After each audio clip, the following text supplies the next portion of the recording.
یہ ہے وہ کچرے کا ڈھیر جو 30 لاکھ روپے میں بکتا ہے۔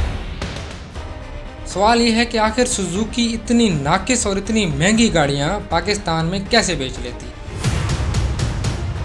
اور دوسرا سوال یہ کہ پاکستان میں سالانہ 3 لاکھ گاڑیاں بکتی ہیں، لیکن اس کے باوجود ساری بیرونی کمپنیاں پاکستان میں بزنس کرتی ہیں، پاکستان کی اپنی آٹو موبائل انڈسٹری کیوں نہیں ہے؟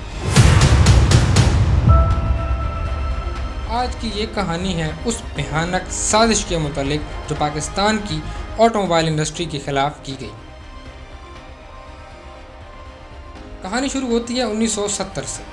اس وقت پاکستان کی مارکیٹ بالکل خالی تھی، یعنی کہ اس میں ڈیمانڈ ہی ڈیمانڈ تھی، سپلائی بالکل زیرو تھی۔ دراصل ہوا یہ تھا کہ ذوالفقار علی بھٹو کی نیشنلائزیشن کی پالیسی کے بعد پاکستان کی جتنی بھی انڈسٹری تھی وہ مکمل طور پر ختم ہو چکی۔ بہت بڑے بڑے جو انڈسٹریلسٹ تھے وہ ملک جوڑ کر دوسرے ملکوں میں شفٹ ہو چکے تھے، کوئی بنگلہ دیش جا چکا تھا، کوئی سری لنکا اور باقی دیگر ملکوں میں۔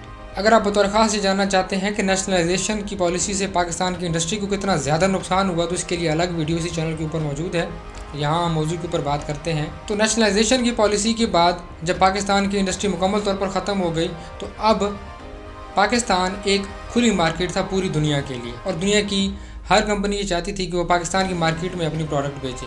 تو اسی لیے پاکستان کی آٹو موبائل انڈسٹری کے حوالے سے سوزوکی پاکستان میں انٹر ہوتی ہے اور پاکستان میں اپنی گاڑیاں بیچنا شروع کر دیتی ہے، اور یہ ساری کی ساری گاڑیاں پاکستان میں امپورٹ ہو کر آ رہی تھیں۔ اور پھر حکومت نے بھی امپورٹس کی ڈیوٹی کے اندر کچھ نرمی کی، اور انہوں نے یہ دعویٰ کیا کہ چونکہ ہمارے پاس ڈیمانڈ بہت زیادہ ہے، سپلائی کم ہے، لہٰذا ہم باہر کی کمپنیوں کو تھوڑی بہت فیور دے رہے ہیں۔ اب یہ بھی ایک کامن سینس کی بات ہے کہ اگر آپ کے پاس ڈیمانڈ بہت زیادہ ہو تو پھر بہت زیادہ ضرورت ہوتی ہے کہ ہم اپنی لوکل انڈسٹری کو پروان چڑھائیں، کیونکہ امپورٹ کی صورت میں بہرحال معیشت کے اوپر ایک بہت بڑا بوجھ پڑتا ہے، کیونکہ ہمارا فارن ریزروز جو ہوتا ہے وہ امپورٹ کے بل کی صورت میں کنزیوم ہو جاتا ہے۔ لیکن بہرحال سوزوکی کے لیے امپورٹس میں نرمی کر کے ڈیوٹی فری کر کے اس کو پاکستان میں گاڑیاں بیچنے کی کھلی اجازت دے دی گئی۔ اب اسی وقت پاکستان کے ایک ذہین انجینئر ایک کوشش کرتے ہیں کہ پاکستان کے اندر ہی وہ ایک گاڑی تیار کرتے ہیں جس کا ایک پرزہ انہوں نے پاکستان کے اندر تیار کیا ہوتا ہے، کوئی ایک بھی چیز وہ امپورٹ نہیں کرتے، اور وہ پاکستان کے ہی میٹیریل سے، یعنی مکمل طور پر وہ پاکستان کی اپنی پروڈکٹ ہوتی ہے۔ وہ ایک گاڑی بناتے ہیں اور یہ گاڑی معیار میں سوزوکی جاپان کے برابر کی ہوتی ہے، لیکن قیمت میں اس سے 3 گنا کم ہوتی ہے۔ یعنی جس وقت سوزوکی راوی پاکستان میں 2 لاکھ روپے کا بیچا جا رہا تھا، اسی وقت یہ اپنا پک اپ ٹرک لانچ کرتے ہیں اور اس کی قیمت ہوتی ہے صرف 75,000 روپے۔ یہ تھی پاکستان کی بالکل اپنی اور پہلی آٹو موبائل کمپنی جس کا نام تھا پروفیشن، اور یہ تمام تر ساز و سامان کراچی کے اندر تیار کر رہے تھے۔ ان کے پاس جدید مشینری بھی نہیں تھی، یہ بہت ساری لوکل مشینیں استعمال کر رہے تھے، لیکن اس کے باوجود نہ صرف یہ اعلیٰ معیار کی گاڑیاں بنانے میں کامیاب تھے بلکہ قیمت میں بھی یہ گاڑیاں سوزوکی کے مقابلے میں بہت زیادہ سستی تھیں۔ لیکن اس کے باوجود حیرت کی بات یہ ہے کہ امپورٹ ہونے والی کمپنی کا تو بزنس چمک رہا ہے آج کے دن تک، لیکن اس کمپنی کا تو نام و نشان تک مٹا دیا گیا۔ آخر ایسا کیوں ہوا؟ اور اب میں آپ کو حکومت کی بھی کچھ اقدامات کا بتا دیتا ہوں کہ جو انہوں نے آٹو موبائل انڈسٹری کی ڈیولپمنٹ کے نام پر کیے تھے۔ 1980 میں پاکستان میں ایک کمپنی بنائی جاتی ہے جس کا نام ہوتا ہے پاکستان آٹو موبائل کارپوریشن، اور اس کا مقصد آٹو موبائل انڈسٹری کو فروغ دینا ہوتا ہے۔ لیکن فروغ کے نام پہ یہ کمپنی صرف اتنا کرتی ہے کہ یہ سوزوکی جاپان سے ایک معاہدہ کر کے ایک پاک سوزوکی کمپنی بنا لیتی ہے اور کراچی کے اندر ایک فیکٹری لگا دی جاتی ہے، لیکن اس کا پاکستان کی معیشت کے لیے کوئی فائدہ نہیں ہوتا۔ اس کی وجہ یہ ہے کہ پہلے جو گاڑیاں مکمل طور پر امپورٹ ہو کر آ رہی تھیں، ابھی بھی ان کا تمام تر ساز و سامان CKD کٹ کی صورت میں امپورٹ ہو کر آ رہا ہے پاکستان میں، اور صرف یہاں پر صرف اسمبلی لائن لگی ہے، یہاں پر صرف اسمبل ہوتا ہے، اور اس چیز کو ڈیولپمنٹ کا نام دے کر انہوں نے پاک سوزوکی کو بزنس شروع کر دیا، اور سوزوکی نے اپنی FX گاڑی سب سے پہلی پاکستان میں لانچ کر دی۔ امپورٹ کی صورت میں پاکستان کی معیشت پر ابھی بھی بوجھ پڑ رہا تھا، لیکن چونکہ یہ پاکستان ہے، یہاں پر کسی بھی ادارے کو اس کا حصہ کھلا کر کچھ بھی کروانا ممکن ہے، لہٰذا سوزوکی نے بھی یہ ممکن کر دکھایا۔ جبکہ اس کے مقابلے میں وہ کمپنی جو مکمل طور پر پاکستان کی اپنی پیداوار تھی، جس نے اربوں ڈالر کا زر مبادلہ بھی بچانا تھا جو امپورٹ کی صورت میں ضائع ہوتا ہے، اور اس کے ساتھ ساتھ سستی اور معیاری گاڑیاں بھی پاکستان کے لیے مہیا کرنی تھیں، اس کمپنی کا مستقبل مکمل طور پر تاریک کر دیا گیا۔ یہ کمپنی 1985 میں خلیل الرحمان نے بنائی تھی۔ कराची के अंदर इंडस्ट्रियल एरिया में 2000 गज का एक छोटा सा प्लॉट था, उसके ऊपर ये फैक्ट्री कायम थी। सबसे पहले तो इस कंपनी को तंग किया गया था बिजली के कनेक्शंस के लिए। कभी ये बहाने बनाए जाते कि हमारे पास तारे नहीं है, कभी कहा जाता कि हमारा कनेक्शन अभी नहीं दिया जा सकता। अपनी पूरी कोशिश की गई कि किसी तरीके से इस कंपनी के काम में रुकावट डाली जा सके। फिर उसके बाद टेलीफोन के कनेक्शन के लिए दरख्वास्त दी गई तो उन्होंने कभी बहाना बनाया कि हमारे पास तारे नहीं है और हमारे वहाँ पे कनेक्शन जा नहीं सकता, जबकि उसी वक्त वहाँ पर एक फैक्ट्री थी, उसके पास भी कनेक्शन मौजूद था और साथ में एक आर्मी का सेंटर था जहाँ पर पूरी एक मिनी एक्सचेंज भी इंस्टॉल थी।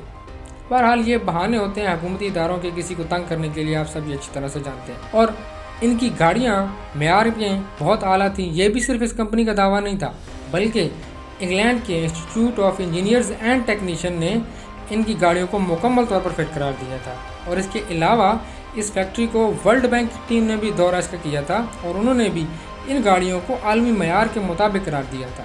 तो यहाँ से ये साबित हो जाता है कि ये इंतहाई आला मयार की गाड़ियाँ बना रहे थे पाकिस्तान के अंदर, और ये मुकम्मल तौर पर पाकिस्तान की अपनी प्रोडक्शन थी। कंपनी के मालिक का ये कहना था कि ऐसा लगता है कि सारी हुकूमत का और सारा जो जोर है वो हमें गिराने के लिए इस्तेमाल हो रहा है। प्रोफिशिएंट कार के मालिक ने यह बताया था कि 90 अरब रुपया जो सुजुकी की वजह से पाकिस्तान से बाहर जाता है, ये पैसे बचाए जा सकते हैं अगर हम लोकल कंपनी को सपोर्ट करें।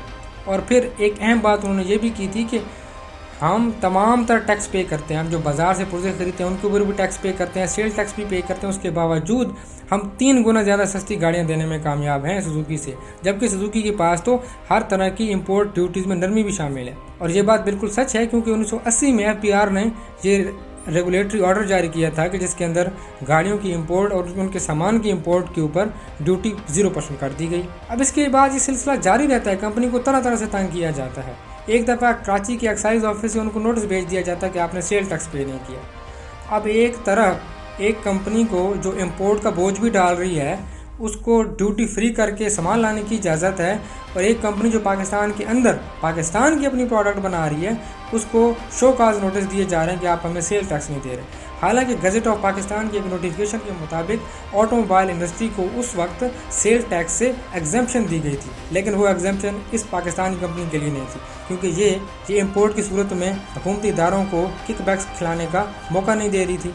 अब इसके अलावा दूसरा एक और अजीब मसला ये हुआ कि कंपनी ने जब 1000 सीसी गाड़ी बनाने के लिए दरख्वास्त दी तो लाइसेंस क्या रिजेक्ट करके ये एतराज़ लगाया गया कि भाई आप 1000 सीसी गाड़ी तो आप नहीं बना सकते। हालांकि ये किसी को रोकना किसी तौर पर जायज़ नहीं है कानूनी तौर पर, इसका कोई जवाज़ नहीं बनता था। और उनको ये भी कहा गया कि आप 1300 सीसी गाड़ी बना सकते हैं, लेकिन उसकी मुकम्मल रिपोर्ट के साथ हमें 4 दिन के अंदर जवाब जमा कराएं। अब ये सोचने की बात है, जब एक कंपनी ने अगर एक मॉडल लॉन्च करना हो, एक गाड़ी लॉन्च करनी हो, उसकी पूरा प्लान तैयार होगा, फिजिबिलिटी तैयार होगी, फिर उसका पूरा मॉडल बनेगा, तो क्या ये 4 दिन में करने वाला काम होता है? 4 दिन के अंदर गाड़ी का नया मॉडल लॉन्च हो सकता है?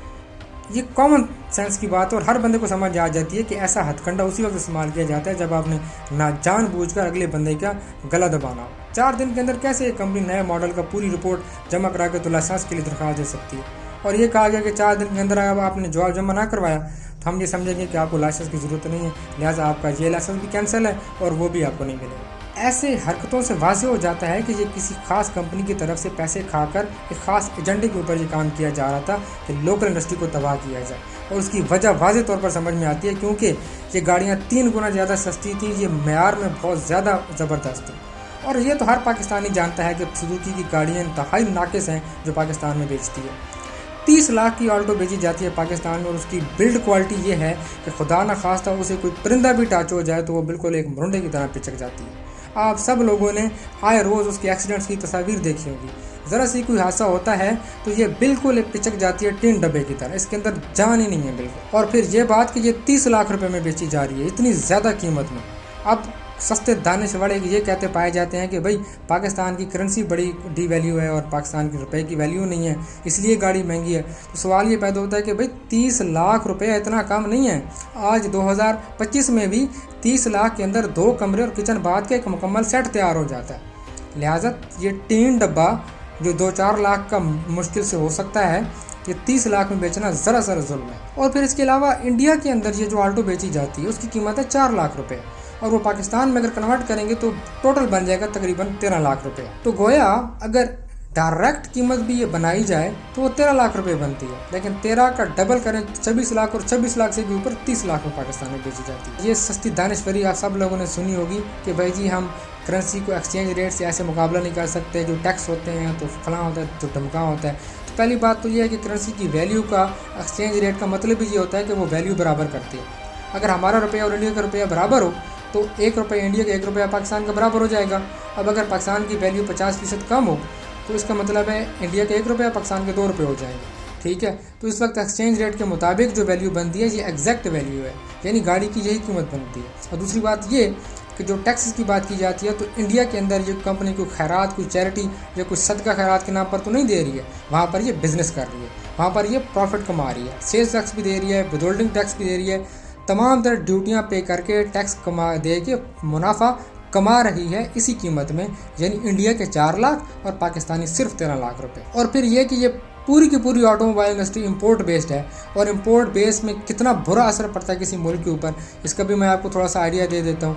अभी 2 साल पहले आप सब लोगों ने ये शोर सुना कि पाकिस्तान डिफ़ॉल्ट होने जा रहा है। पाकिस्तान डिफ़ॉल्ट क्यों होने जा रहा था? क्योंकि पाकिस्तान के पास फॉरेन रिजर्व्स नहीं थे अपने बिल पे करने के लिए, और जो इंपोर्ट होती है उसको हम डायरेक्ट अपने फॉरेन रिजर्व से पे करते हैं। और ऑटोमोबाइल इंडस्ट्री के लिए अगर बतौर ख़ास मैं आपको बताऊं तो सिर्फ 2022 में जब पाकिस्तान पे डिफ़ॉल्ट का ख़तरा भी पैदा हुआ था, 2022 में इंपोर्ट का ख़र्चा पाकिस्तान का 7 अरब डॉलर था, और पाकिस्तान की जो टोटल फॉरेन रिजर्व से वो 18 अरब डॉलर के करीब, यानी पाकिस्तान का तकरीबन आधा सरमाया, आधे रिजर्व सिर्फ इसी गाड़ियों की कीमत देने में निकल जाते हैं। ऐसी सूरत में कितनी शदीद ज़रूरत है कि पाकिस्तान की अपनी एक ऑटोमोबाइल इंडस्ट्री हो, पाकिस्तान की अपने मुल्क में गाड़ियाँ बनाई जाएँ, सारे पुर्जाजात यहाँ पर तैयार किए जाएँ। लेकिन ऐसा नहीं होता है। एक कंपनी जो बनाई गई, एक कदम जो उठाया गया पाकिस्तान को खुद कफील बनाने के लिए, पाकिस्तान की ऑटोमोबाइल इंडस्ट्री को डेवलप करने के लिए, उसे ब्यूरोक्रेसी और हुकूमत में बैठे वीकली और मंथली खाने वालों ने और इंपोर्ट की सूरत में कमीशन खाने वालों ने मुकम्मल तौर पर तबाह कर दिया गया। और ये साजिश इस कंपनी ने की थी जो कंपनी सबसे ज़्यादा नाकिस गाड़ियाँ सबसे ज़्यादा महंगी पाकिस्तान के अंदर बेचती है। पाकिस्तान का किसी भी इंडस्ट्री में खुद कफील होना मसला नहीं है, मसला ये है कि पाकिस्तान को खुद कफील होने नहीं दिया जाता। ऐसे ही एक और शानदार पर्सपेक्टिव के साथ हाजिर होंगे नेक्स्ट वीडियो में। तब तक के लिए अल्लाह हाफ़िज़।